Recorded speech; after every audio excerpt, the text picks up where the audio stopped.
Good morning mga kajanke. So nakikita nyo to. Ito yung tinatawag na gray na tanso.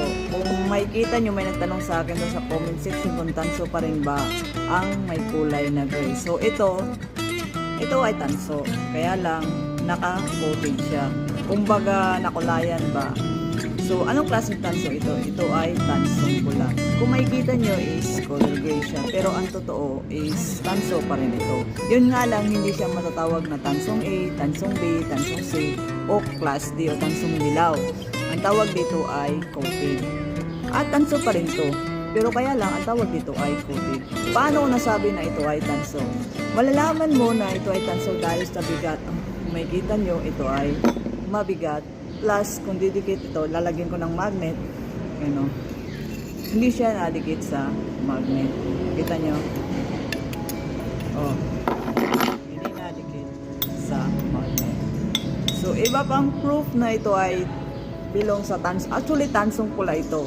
Kaya lang naka-coated siya. May pintura. Paano mo malalaman din na ito ay tanso is ito. Ayan. Ginrain ko siya at ito ay belong sa tansong pula. Malalaman mo kasi na ang tanso ay alloy o ito ay tunay na tanso, tansong pula or fake kung i-grind mo. Kung ikaw ay may grinder at gusto mong bumili ng kalakal tulad ng tanso, is para makasigurado ka is kailangan mo muna siyang i-grind. Ngayon pag ang lumabas ay kulay puti, ito ay alloy.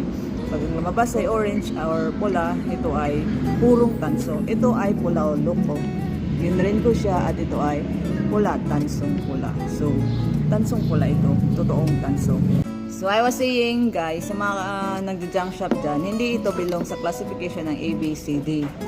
Ito ay tinatawag na coated. Ang coated ngayon ay 600 to 630 pesos per kilo. Kaya mag-iingat kayo. Kung ikaw ay may coated na tanso, mag-iingat ka kung magbebenta ka sa isang mga ngalakal dahil sasabihin niya na ito lamang ay tansong dilaw.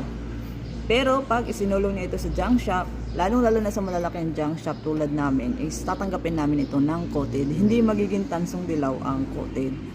Pero tandaan mo to ang coated ay mas mataas ang presyo kaysa tansong dilaw. Ang tansong dilaw ay 430 pesos per kilo, while ang coated naman, pag totoong coated siya at purong pula, pero kung naka-coated siya, bakit tinawag na coated? Kasi nakabalot siya na tanso. Nakabalot siya na tanso.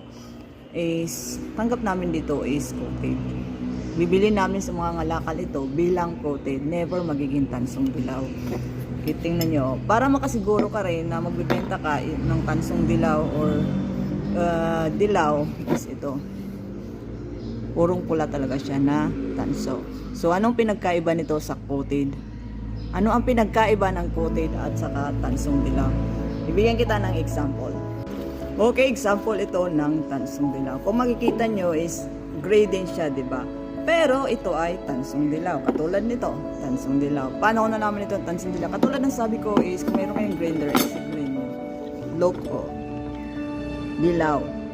So while ito namang coated is pula. Purong tansong pula to, kaya lang naka-coated.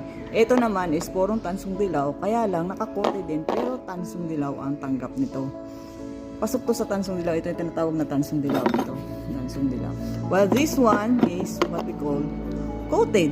Kasi nga, naka-coated siya. Pero, pula talaga siya. Napinturahan lang. Kaya ikaw mag-iingat ka kung ikaw ay mangangalakal or ikaw ay magbibenta ng kalakal. Is tingnan mo mabuti. I-grind mo muna bago mo ibenta sa mga ngalakal. Dahil posibleng mabudol ka niya. Posibleng sabihin niya na tansong dilaw lang yan. Yun yung mga proof. Lalabas na dilaw siya kapag ginrain mo is dilaw, and ang coated naman kapag ginrain mo is magiging pula siya. So again, ang kilo ng coated ay 600 to 630 pesos per kilo, while ang kilo ng tansong dilaw is 400 to 430 pesos per kilo. Ang laki ng diferensya, di ba? Kaya ingat ka.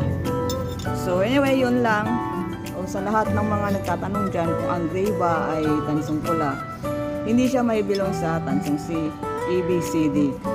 Ito ay coated. Okay, tandaan, coated.